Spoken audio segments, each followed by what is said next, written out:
Chers téléspectateurs de Malikouna Phony TV, bienvenue à ce flash d'information. À sa sortie d'audience, l'ambassadeur de l'Union européenne a qualifié sa rencontre avec les premiers ministres de très bons entretiens. Il s'agissait pour lui de revenir sur la coopération entre le Mali et l'Union européenne. C'est, annoncera-t-il, dans un contexte où la CEDEAO s'apprête à prendre une décision qui va permettre à notre pays de renouer complètement avec la communauté internationale.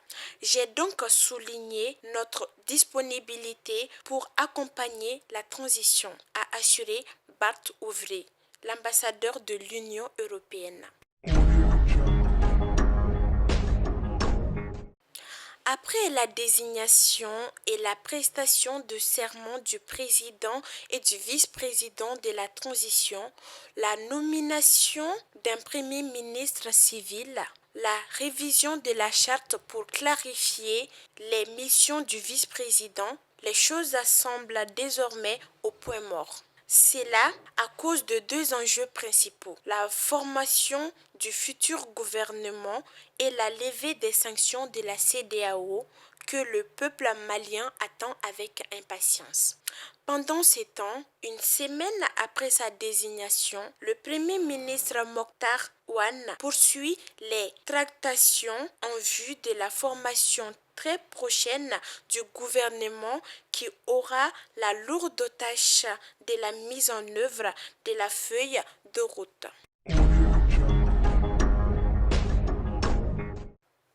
Suite aux propos de l'ex-première dame Adamba Konaré sur la représentativité de partis politiques au sein du M5-RFP, Maître Moutaratal, président du CENID et membre du comité stratégique du M5-RFP, est sorti du silence pour rappeler à Madame Konaré née Adamba qu'à son temps, lorsque son mari Alpha Oumar Konaré était le chef de l'État malien, elle ne s'était pas souciée de la représentativité des partis politiques au niveau de l'exécutif.